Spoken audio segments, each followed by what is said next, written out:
Welcome to boards এডুকেশনে তোমাদের সকলকে স্বাগতম জানাই। বোর্ডস এডুকেশনে এখন চলছে তোমাদের ক্লাস 10, যারা 2023-এ মাধ্যমিক দেবে, তো তাদের প্রশ্নবিচিত্র সলভ চলছে ম্যাথস বিষয়ের ওপর। তো সেই ম্যাথস বিষয়েরই আজকে আগের দিনকে আমরা করেছিলাম মডেল অ্যাক্টিভিটি 2। তো মডেল কোশ্চেন পেপার 2। তো সেই মডেল কোশ্চেন পেপারে 2 অবধি করা হয়ে গেছিলো। আজকে আমরা করব মডেল কোশ্চেন পেপারেরই 2-এরই 3 নম্বরের অঙ্কটা। তো 3 নম্বরের অঙ্কটা কি বলেছে, বার্ষিক 5% সরল সুদে 500 টাকার 2.5 বছরের চক্রবৃদ্ধি সুদ ও সরল সুদের হারের পার্থক্য নির্ণয় করো, এটা বলেছে। চলো এই অঙ্কটা আমরা করি। তো কিভাবে করব দেখো।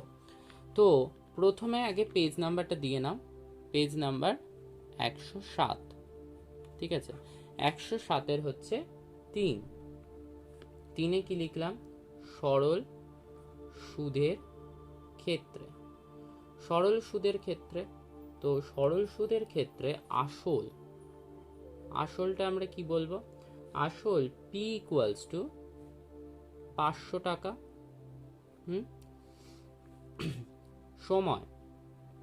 সময় T ইকুয়ালস টু কত, T ইকুয়ালস টু হচ্ছে 5%, T ইকুয়ালস টু হচ্ছে 2.5 বছর, মানে 5-এ 2 বছর। আর সুদের হার অর্থাৎ R ইকুয়ালস টু কত, R ইকুয়ালস টু হচ্ছে 5%। আর মনে করি সুদটা আমরা জানি না, মনে করি সুদ ইকুয়ালস টু I। ঠিক আছে, আর একটা কি হবে, আর একটা হচ্ছে আমাদের চক্রবৃদ্ধি সুদের ক্ষেত্রে। তাহলে চক্রবৃদ্ধি সুদের ক্ষেত্রে, তো চক্রবৃদ্ধি সুদের ক্ষেত্রে আমাদেরকে দেখতে হবে। তো চক্রবৃদ্ধি সুদের ক্ষেত্রে আসল P কত না, P হচ্ছে 500 টাকা, সেম। সময় T ইকুয়ালস টু 2.5 বছর, এটাকে আর 5/2 লেখার দরকার নেই। আর সুদের হার এখানে কিভাবে হয়, এখানে T লেখা হয় না, সময়টা T লেখা হয় না। চক্রবৃদ্ধি সুদের ক্ষেত্রে সময়টাকে N লেখা হয়। ঠিক আছে, আর সুদের হার মানে R ইকুয়ালস টু হচ্ছে 5%। আর এখানে সুদটা বের করব, তো কিভাবে বের করব সেটা চলো দেখি। তো এইখানে সরল সুদটা কি, I ইকুয়ালস টু PRT/100। তাহলে 100, P মানে 500, R মানে 5, আর T মানে হচ্ছে 5/2। ঠিক আছে, 100 দুটো শূন্য, 500 দুটো শূন্য কাটলাম, তাহলে 25। হ্যাঁ, 5 5 25, 125, 125/2 মানে 62.5 হয়ে গেল। আর এখানে কি হবে, এখানে চক্রবৃদ্ধি সুদ, তাহলে চক্রবৃদ্ধি সুদেরটা কি বলবো, যে 500 টাকার আগে 2 বছরের চক্রবৃদ্ধি সুদ বের করে নিতে হবে। 500 টাকার 2 বছরের চক্রবৃদ্ধি সুদ, তাহলে 500 টাকার 2 বছরের সুদ কত হবে না, 500 ইন্টু 1 প্লাস 5/100 এনটা হচ্ছে 2। হ্যাঁ, এটা হচ্ছে 2 বছর মানে চক্রবৃদ্ধি, এটা মানে সমূল চক্রবৃদ্ধি। ঠিক আছে, মানে সুদে আসলে এটা সমূল চক্রবৃদ্ধি, এটা সুদ না। ঠিক আছে, এটা সমূল চক্রবৃদ্ধি। তাহলে 500 ইন্টু কত হবে, 105/100 ইন্টু 105/100। ঠিক আছে, তাহলে এটাকে যদি সমাধান করো আসবে তোমাদের 551.25 টাকা। ঠিক আছে, এটা এলো হচ্ছে 2 বছরের। আর 500 টাকার হাফ বছরের সুদ, তাহলে 500, এবার এই টাকাটার পর হাফ বছরের সুদ পাবে। ঠিক আছে, তাহলে আমরা এখানটাতে কি লিখতে হবে, 551.25 পয়সার হাফ বছরের সুদ। কত হাফ বছরের সুদ? তাহলে 551.25 ইন্টু কত 5 ইন্টু 1 মানে সেই PRT/100, এটার সূত্রটা হচ্ছে তাই। ঠিক আছে, হলো, এটা হচ্ছে হাফ বছরের সুদ এত টাকা। তাহলে এইখানে যদি করো, সমাধান করো, তাহলে আসবে 13.78 টাকা। এটা বেরোলে হচ্ছে হাফ বছরের সুদ। আর এইখানটাতে আগের যে পোর্শনটা, এখানে কি বের করেছিল? সমল চক্রবর্তী মানে সুদ আসলে আছে। তাহলে এই জায়গাটা কি করতে হবে? এই জায়গা থেকে আমাদের সুদটা বের করতে হবে। তাহলে অতএব 2 বছরের চক্রবৃদ্ধি সুদ। তাহলে 2 বছরের চক্রবৃদ্ধি সুদ কত হবে? না, এইটার থেকে যদি আমি আসলটাকে বাদ দিয়ে দিই তাহলেই আমরা 2 বছরের চক্রবৃদ্ধি সুদটা পেয়ে যাব। তাহলে কত হবে? 51.25 টাকা। এটা তাহলে 2 বছরের চক্রবৃদ্ধি সুদটা পেলাম। তাহলে 2 বছরের চক্রবৃদ্ধি সুদ পেলাম আর হাফ বছরে পেলাম। তাহলে টোটাল 2.5 বছরের মোট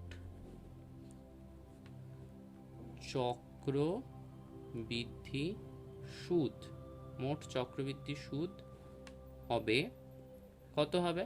না 51.25 যোগ 13.78 মানে 78 টাকা।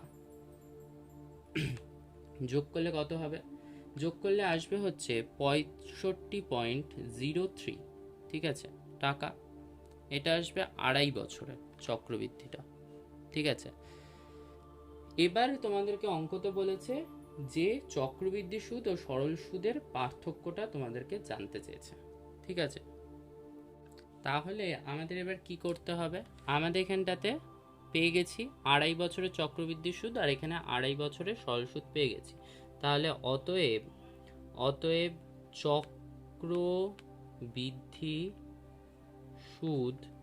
চক্রবৃদ্ধি সুদ ও সরল সুদের পার্থক্য। তো সরল সুদের পার্থক্য কি হবে? সরল সুদের পার্থক্য ইজুকাল টু কত হবে? চক্রবৃদ্ধি সুদ ছিল 65.03 আর সরল সুদ ছিল হচ্ছে 62.50, ঠিক আছে। তাহলে টাকা ইকুয়ালস টু তাহলে কত হবে? ইকুয়ালস টু হবে হচ্ছে 2.53 টাকা, ঠিক আছে। মানে 2 টাকা 53 পয়সা হচ্ছে চক্রবৃদ্ধি সুদ ও সরল সুদের পার্থক্য, ঠিক আছে। আমাদের এই অঙ্কটা হয়ে গেল। এবার আসি 3-এর অথবার কোশ্চেনটা নিয়ে। তো 3-এর অথবাতে কি রয়েছে দেখো, এ বার্ষিক 6% হার সরল সুদে বি এর কাছ থেকে 960 টাকা ধার নিল। এই শর্তে যে 4টি বার্ষিক কিস্তিতে ধার শোধ করবে, প্রথম 3টি কিস্তি কেবল আসলের 1/4 অংশ করে দেবে এবং শেষের কিস্তিতে অবশিষ্ট আসল ও মোট সুদ দেবে। চতুর্থ বছরের শেষে এ কত টাকা দেবে, ঠিক আছে। ওকে, চলো অঙ্কটা করে নিই। তাহলে 3-এর অথবা অঙ্কটা আমরা করব। তো 3-এর অথবাতে কি বলেছে? 6% হার সরল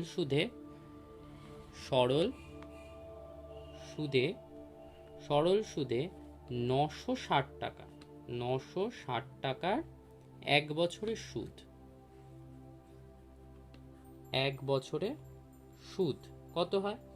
না, 1 বছরের সুদ হয় 960 ইন্টু 6 ইন্টু 1/100 মানে PRT/100, ঠিক আছে, ইজুকাল টু হয় 57.60 টাকা। তোমরা কাটাকাটি করে সমাধান করে দেখবে যে 57.60 টাকা আসবে। অতএব 1 বছর পরে বছর পরে তার অবশিষ্ট, 1 বছর পরে তার অবশিষ্ট আসল, 1 বছর পরে তার অবশিষ্ট আসল কত বলছে? অবশিষ্ট আসল হচ্ছে 960 মাইনাস 1/4, 1/4 ইন্টু 960 হবে। কেন বলেছে? কেবল আসলের 1/4 অংশ। ঠিক আছে, তাহলে অঙ্কটাকে দেখো, এ বার্ষিক 6% হার সরল সুদে বি এর কাছ থেকে 960 টাকা ধার নিল, এই শর্তে যে সে ধার নেওয়ার পর থেকে পরবর্তী 4টি বার্ষিক কিস্তিতে ধার পরিশোধ করবে। প্রথম কিস্তিতে প্রথম 3টি কিস্তি প্রত্যেকটিতে কেবল আসলের 1/4 অংশ করে দেবে। তাহলে প্রথম মানে 1 বছর পরে তার অবশিষ্ট আসল কত হচ্ছে না 1/4 ইন্টু 960, এটা হচ্ছে। তাহলে ইজুকাল টু কত হচ্ছে? তাহলে ইজুকাল টু 960 মাইনাস 240, তাহলে ইজুকাল টু 720 টাকা।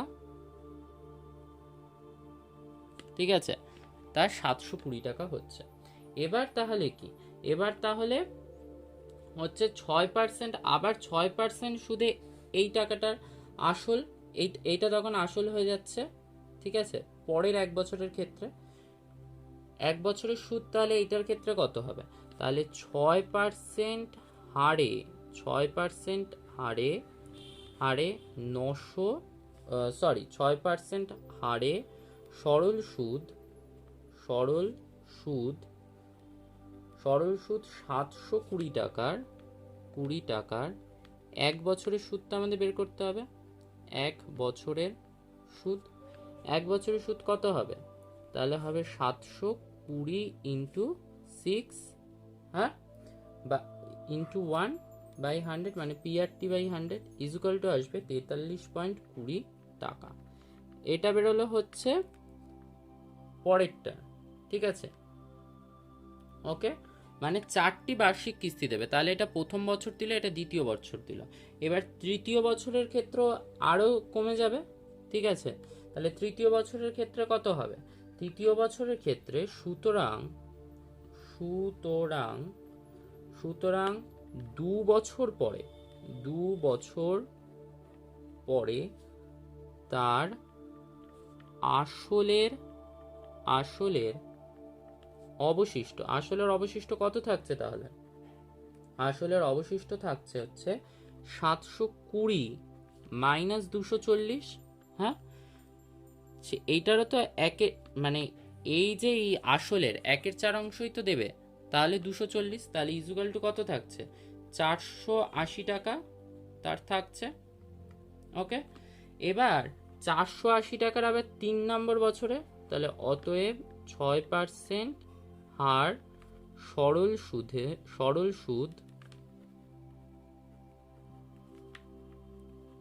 480 টাকার 1 বছরের সুদ কত হবে? তাহলে 480 ইন্টু 6 ইন্টু 1/100, তাহলে এটা কত আসছে? এটা আসবে দেখবে 28.80 টাকা। ঠিক আছে, হলো। তাহলে অতএব 3 বছর পরে অবশিষ্ট আসল, 3 বছর পরে অবশিষ্ট আসল কত থাকছে? তার আর আসল পড়ে অবশিষ্ট আসল পড়ে থাকছে কত? অবশিষ্ট আসল পড়ে থাকছে 480 মাইনাস 240 টাকা। তাহলে ইজুকাল টু কত থাকছে? 240 টাকা তার আর পড়ে থাকছে। 3 বছর পরে তার আর কত টাকা পড়ে থাকছে? 240 টাকা, তাই তো। এবার তারপর কি করছে? 240 টাকার এবার 6%। ঠিক আছে, তাহলে 240 টাকার 6% এবার আমাদের বের করতে হবে। তাহলে আবার 6% হার সরল সুদে 240 টাকার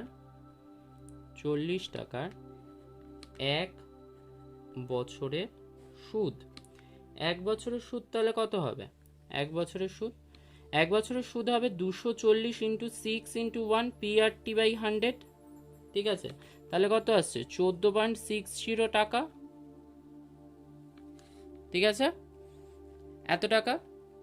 তাহলে আমরা একটুখানি দেখে নিই, তাহলে আমাদের প্রথম বছরের সুদ হচ্ছে 57.60 এলো, দ্বিতীয় বছরে এলো কত? 43.20, তৃতীয় বছরে এলো কত? 28.80, আর চতুর্থ বছরে মানে 4 নাম্বার লাস্ট বছরে এলো 14.60। ঠিক আছে, এই কটা গেল। এবার তাহলে অতএব 4 বছরের মোট সুদ, 4 বছরের মোট সুদ তাহলে কত হবে? 4 বছরের মোট সুদ হবে 57.60 প্লাস 43.20 প্লাস 28.80 প্লাস কত হবে? 14.60। ওকে, এটা গেল। এটা হচ্ছে টাকা, এত টাকা। তাহলে এটা যোগ করলে কত আসছে? যোগ করলে আসবে তোমাদের 144 টাকা, 144 টাকা। তাহলে তার চতুর্থ বছরের শেষে একে মোট টাকা দিতে হবে কত? 240 প্লাস এই সুদটা। তাহলে অতএব চতুর্থ বছরের শেষে একে মোট টাকা দিতে হবে। মোট টাকা কত দিতে হবে? না, মোট টাকা দিতে হবে তার 240 টাকা তো তাকে দিতেই হবে আসলটা, আর তাকে সুদটাও দিতে হবে 4 বছরে। তাহলে ইজুকাল টু কত হচ্ছে? 384 টাকা। তাহলে তাকে টোটাল 384 টাকা তাকে পে করতে হবে। ওকে, বোঝা গেল? চলো পরবর্তী অঙ্কটা কি আছে দেখি। চলো 4-এর অঙ্কটা কি রয়েছে। 4-এর অঙ্কটা দেখো, একটা সমীকরণ দিয়েছে, দিয়ে বলেছে সমীকরণের বীজগুলি নির্ণয় করো। তো তোমাদের বীজ নির্ণয় করতে দিয়েছে। তো তোমাদের এখানে মড এক্স বলে ঘাবড়ানোর কোনো বিষয় নেই। তো আমরা এখানটাতে কি করব দেখো, 4-এর অঙ্কটায় আমরা দেখি ফার্স্টে। X square plus 5 mod x minus 6 equals to 0। ঠিক আছে, ইকুয়ালস টু 0 আমরা লিখে নেব কি, যখন এক্স কি হবে? ধনাত্মক হবে। এক্স যখন ধনাত্মক হবে তখন কি একটা মান হবে? এক্স এর একটা ধনাত্মক মান হবে, যেহেতু মড আছে আমাদের একটা ধনাত্মক মান ধরতে হবে, একটা ঋণাত্মক মান ধরতে হবে। ধনাত্মক মানে কি? X square plus 5x minus 6 equals to 0। তাহলে এটা আমরা লিখে নিলাম। লিখে নেওয়ার পর আমরা শ্রীধর আচার্যের সূত্র ব্যবহার করব। তো শ্রীধর আচার্যের সূত্র ব্যবহার করে আমরা এটাকে লিখলাম -5 প্লাস মাইনাস রুট 25 প্লাস 24/2। 25 কেন হলো বি স্কোয়ার, আর 24টা কেন হলো 4 ইন্টু এ ইন্টু সি। তো এর মান এখানে কি আছে? 1, আর সি এর মান আছে 6। তাহলে 4 ইন্টু 6 মানে হচ্ছে 24। তাহলে এখানটাতে কত হচ্ছে? প্লাস মাইনাস 7 আসছে। কেন? এটা 49 এর রুট করলে হয় হচ্ছে 7, তাহলে 7/2। তাহলে হয় x ইকুয়ালস টু কি হবে? x ইকুয়ালস টু হবে -5 প্লাস 7/2। ওকে, তাহলে or x equals two 2/2 equals to 1। আর একটা জায়গায় নতুবা x ইকুয়ালস টু কি হচ্ছে? -5 minus 7/2 or x equals two -12/2 equals to -6। ঠিক আছে, তাহলে x এর দুটো মান পেলাম। এটা যে কখন? যখন না x ধনাত্মক হবে। এবার যখন আবার কি হবে? যখন x ঋণাত্মক হবে, মানে মাইনাস হবে। ঋণাত্মক মানে মাইনাস হবে। তাহলে x square minus 5x minus 6 equals to 0। ঠিকভাবে শ্রীধর আচার্যের সূত্র ব্যবহার করি। তাহলে x equals to 5 plus minus root 25 plus 24/2, তাহলে কি আসছে 5 প্লাস মাইনাস 7/2। তাহলে হয় x ইকুয়ালস টু 5, ঠিক আছে, 5 plus 7/2, or x equals two কি হবে, x equals two 12/2 equals to 6। আর একটা জায়গায় নতুবা x equals to 5 minus 7/2, or x equals two minus 2/2 equals to -1। তো আমরা x এর 4টে মান পেলাম এখানে, ঠিক আছে। তো তোমরা যখন উত্তর লিখবে তখন লিখবে x যখন ধনাত্মক হবে বা পজিটিভ হবে তখন হয় x এর মান 1 হবে অথবা -6 হবে, আর যখন ঋণাত্মক হবে বা নেগেটিভ হবে তখন x এর মান কি হবে, একটা +6 আর একটা -1। ওকে, তো 4-এর এবার অথবাটা দেখে নিই। 4-এর অথবাতে তোমাদের এই অঙ্কটা দিয়েছে, দিয়ে কি বলেছে দেখো, বলেছে যে এই সমীকরণটা দিয়ে বলেছে সমীকরণে একটি বীজ আলফা হলে দেখাও যে 9x² + 28x + 100 ইকুয়ালস টু 0 সমীকরণের একটি বীজ হবে 2 α²। চলো দেখে নিই কীভাবে করব। 4-এর অথবাটা আমরা কমপ্লিট করব। তো অথবাতে কি আছে, অথবাতে তোমাদের ফার্স্টে বলে দিয়েছে 3 α² - 4 α + 5 ইকুয়ালস টু 0।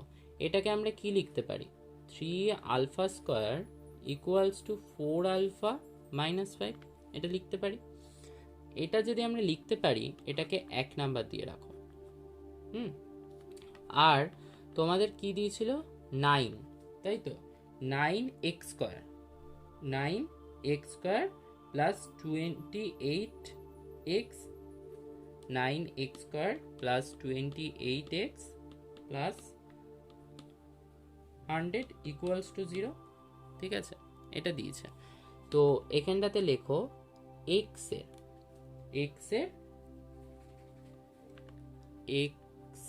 এর পরিবর্তে আমাদের একটা বীজ তো 2 α² বলেছে, তো আমাদের পরীক্ষা করে নিতে হবে x এর পরিবর্তে 2 α² বীজটি বসিয়ে পাই, ঠিক আছে। তো বসিয়ে পাই লিখে নিলাম। এবার 9 α² আছে, তাই তো, তাহলে 9x² আছে, তাহলে 9-এর জায়গায় মানটা বসবে, তাহলে 9 2 α² এর whole square plus 28 into 2 α² plus 100, এটা হয়।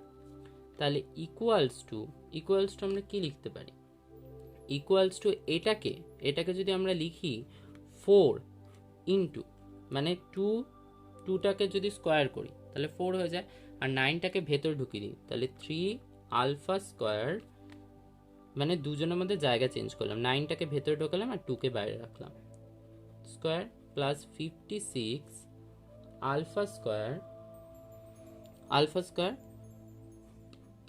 প্লাস 100, ঠিক আছে, ইকুয়ালস টু কত হয় এই জায়গাটা দেখো, এই জায়গাটায় 4 ইন্টু 3 α² মানে কত, 3 α² এর মান এখানে আছে 4 α - 5 এর স্কোয়ার প্লাস 56 α² প্লাস 100। তাহলে এখানটাতে কি হবে, এখানটাতে তাহলে হচ্ছে তোমাদের 4 into 16 α² minus 40 α plus 25 plus 56 α² plus 100 equals to কত হবে, 64 α² মাইনাস 160 আলফা প্লাস 100, 4 দিয়ে গুণ করাতে এলো, প্লাস 56 α² প্লাস 100, তাহলে ইকুয়ালস টু কত হবে, এটা যোগ করলে হয় 120 α² মাইনাস এখানে যোগ করলে হয়, এখানে কিছু নেই তাহলে এখানে শুধু 160 আলফা আর 100 যোগ করলে 200 হলো। এবার তুমি যদি সবারটা থেকে 40 কমন নিই না, তাহলে কত হয়? 3α² মাইনাস 4α প্লাস 5। হ্যাঁ, 4α প্লাস 5 এটা। তাহলে 4α প্লাস 5 যদি করো, তাহলে এটার মান কত? এটা মান 0 দিয়েছিল সমান সমান, তাহলে 40 ইন্টু 0 তাহলে ইকুয়ালস টু 0। তাহলে আমাদেরকে কি বলতে হবে? যে দেখাতে বলেছিল যে এটা এটার বীজ কিনা।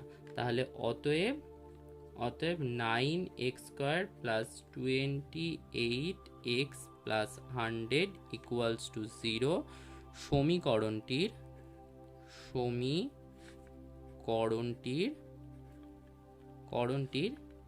একটি বীজ 2α²। ওকে, ক্লিয়ার?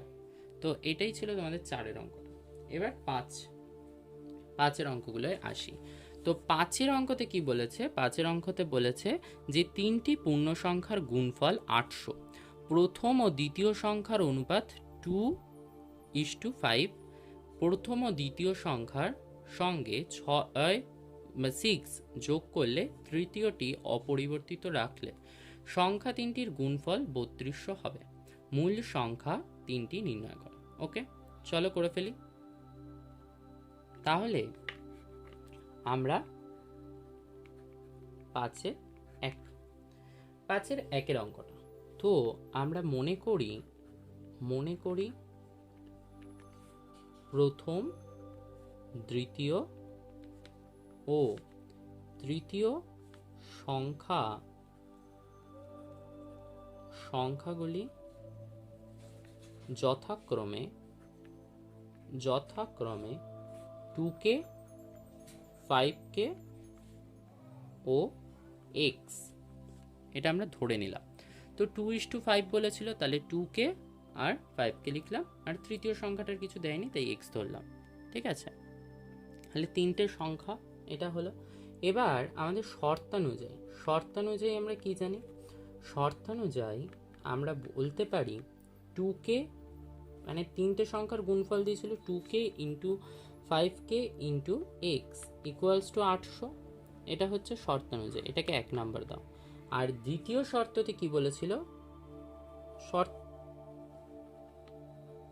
শর্তানুযায়ী, তো দ্বিতীয় শর্তে বলেছিল আমাদের যে প্রথম যে সংখ্যাটি তার সাথে 6 যোগ, এবং দ্বিতীয় যে সংখ্যাটা তার সাথেও 6 যোগ আর x। ঠিক আছে, তৃতীয় সংখ্যাটার কিছু হবে না। তো সেটা করলে কি হচ্ছে? তৃতীয় সংখ্যাটাকে অপরিবর্তিত রেখে যদি আমরা গুণ করি, 3টি সংখ্যার গুণ হবে হচ্ছে 3200। এটাকে দিলাম 2 নাম্বার। তাহলে এটা হচ্ছে প্রথম শর্তটা, যে 3টি সংখ্যার গুণফল। আর পরেরটাই বললে হচ্ছে প্রথম দুটোর সাথে 6 যোগ করে আর তৃতীয় সংখ্যাটিকে অপরিবর্তিত রেখে, মানে একই রেখে যদি গুণ করা হয় তাহলে 3200 হয়। তাহলে আমরা 1/2 করে পাই। তাহলে 1/2 করে পাই। তো করি, কি হচ্ছে দেখো, 5 দুগুণী 10, তাহলে 10k² ইন্টু এক্স, আর নিচেরটা কত আসছে? 2k plus 6 into 5k plus 6 into x by কী হবে? Equal to 800/3200। তাহলে অর কি হয় দেখো, এক্স কেটে যায়। তাহলে এখানটাতে থাকছে কত? এখানটাতে থাকছে তোমাদের এখানটায় দেখো 40k। ঠিক আছে, 40k²। আর এখানটাতে দেখো এই 0 আর এই 0 কাটলো, আর এইখানটাতে কত আসছে? 4 দিয়ে যদি এটাকে গুণ করি তাহলে 40k²। তাহলে 40k² equals to 2k plus 6 into 5k plus 6 হয়ে গেল।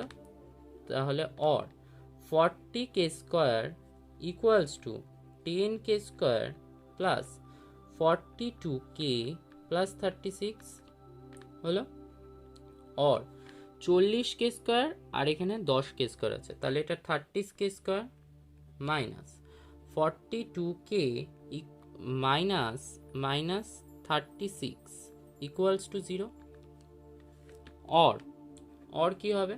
অর যদি আমরা এখান থেকে 6 কমন নিই তাহলে কি হবে? 5k square minus 7k minus 6 equals to 0। এবার এর মিডিল টার্ম ব্রেকআপ করলে কি হবে? 5k square minus 10k plus 3k minus 6 equals to 0। এবার কমন নাও, অর 5k যদি কমন নিই তাহলে কি হয়? k মাইনাস 2, আর এখানটাতে প্লাস 3 কমন নিলে k মাইনাস 2 থাকে ইকুয়ালস টু 0। তাহলে অর কি হয়? অর হচ্ছে একটা ব্র্যাকেটে k মাইনাস 2 থাকে আর একটা ব্র্যাকেটে কি থাকে? 5k plus 3 equals to 0। তাহলে হয় আমরা কি লিখতে পারি? k minus 2 equals to 0 or k equals to 2।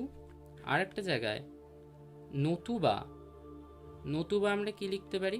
নতুবা 5k plus 3 equals to 0 or 5k equals to 3 minus 3 or k equals to কত হচ্ছে?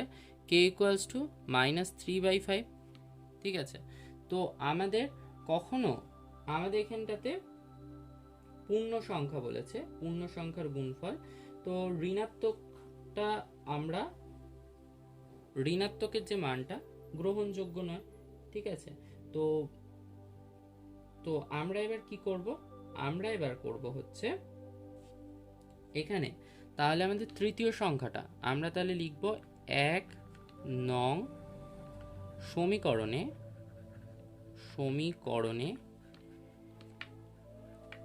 কে এর মান বসিয়ে পাই। তো কে এর মান বসিয়ে নেব। তো কে এর মান বসালে কি হচ্ছে দেখো, কে এর মান যদি বসাই প্রথমটায় তাহলে কত হবে?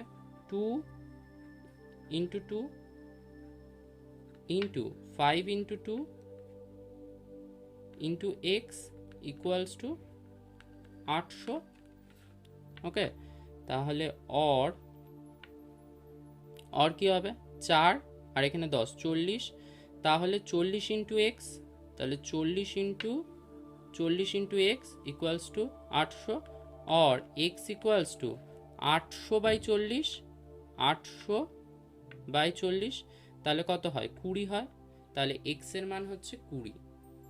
ঠিক আছে, তাহলে আমরা এখান থেকে কি বলতে পারি? আমাদের প্রথম সংখ্যাটা হচ্ছে 4, দ্বিতীয় সংখ্যাটা হচ্ছে 10 এবং তৃতীয় সংখ্যাটি হচ্ছে 20।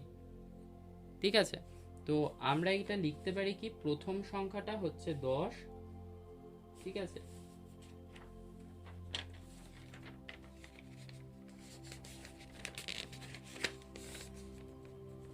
তাহলে আমরা কি লিখতে পারি? প্রথম সংখ্যাটি হবে 10, দ্বিতীয় সংখ্যাটি হবে কত? প্রথম সংখ্যাটি হবে 2 গুণ 2 মানে 4, দ্বিতীয় সংখ্যাটি হবে 2 গুণ 5 ইকুয়ালস টু 10, আর তৃতীয় সংখ্যাটি হবে 20। ঠিক আছে, এই যে কোথা থেকে আমরা কে এর মানটা পেলাম? 2। ঠিক আছে, আর এখানে মানগুলো বসিয়ে দিলাম কে এর জায়গায়। ঠিক আছে, তো এটা হচ্ছে অ্যান্সার। ওকে, চলো পরবর্তী ক্ষেত্রে যে অঙ্কগুলো রয়েছে সেই অঙ্কগুলো আমরা দেখি কি আছে। তো আমাদের এখানটাতে পরের অঙ্ক রয়েছে 2 নম্বর অঙ্ক রয়েছে, পিতার বর্তমান বয়স পুত্রের বর্তমান বয়সের বর্গের সমান।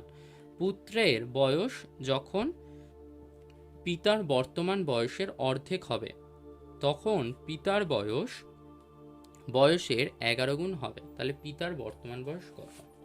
ঠিক আছে, এটা আমাদেরকে বের করতে বলেছে। তাহলে আমাদের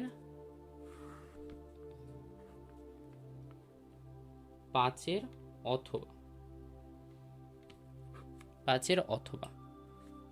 অথবাতে আমাদের কি মনে করি মনে করি পুত্রের বর্তমান বয়স এক্স বছর, ঠিক আছে, আর পিতার বর্তমান বয়স তাহলে কি হবে, বর্গ বলেছে, তাহলে এক্স বছর, এক্স স্কোয়ার বছর।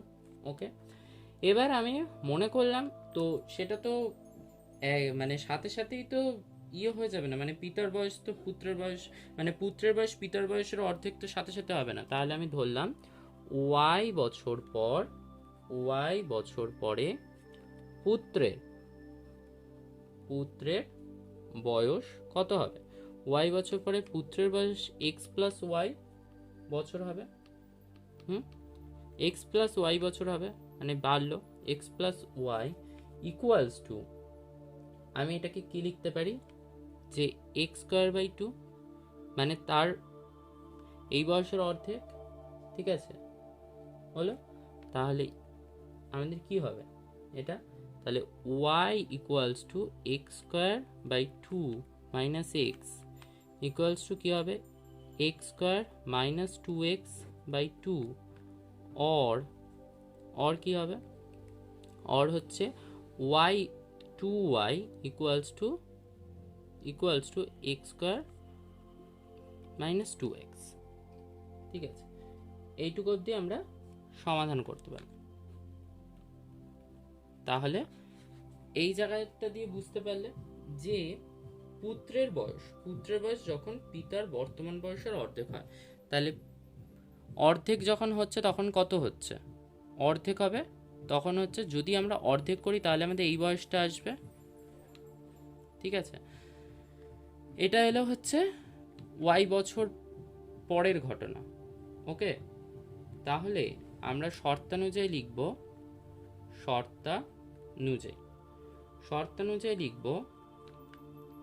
এক্স স্কোয়ার প্লাস ওয়াই, মানে ওয়াই বছর পর কত গুণ হবে না, 11 গুণ হবে, পুত্রের বয়সের 11 গুণ। ওকে, চলো এবার অর কি হবে, এক্স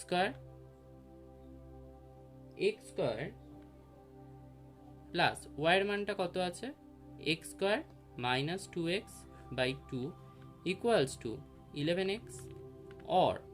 অর কি বলি আমরা, তাহলে অর আমরা বলি, এটাকে যদি করো 2 হবে লসাগু, তাহলে 2x square plus x square minus two x equals two 11x, or 2x square plus x square minus two x equals two 22x, তাহলে or 2x square plus x square, আর এটাকে যদি এপাশে নিয়ে আসি তাহলে কত হবে, তাহলে হয় হচ্ছে 24x,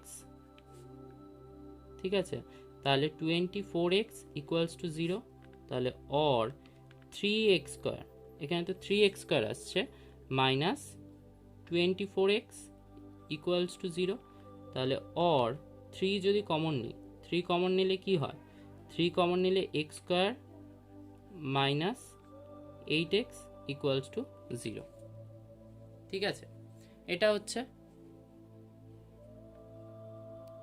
তাহলে এখানটাতে 3 ইন্টু, তাহলে এখানটাতে অর আমরা কি লিখতে পারি, অর লিখতে পারি x square minus 8x equals to 0, 3টা এপাশে এসে ভাগ হয়ে যাবে 0, তাহলে এখানটাতে এবার অর এক্স যদি কমন নাও তাহলে কি হয়, এক্স মাইনাস 8 ইকুয়ালস টু 0, তাহলে হয় এক্স ইকুয়ালস টু 0, নতুবা কি হবে, নতুবা x minus 8 equals to 0, or x equals two 8। তাহলে পুত্রের বয়সটা পেলাম আমরা, পুত্রের বয়স এক্স বছর, ঠিক আছে।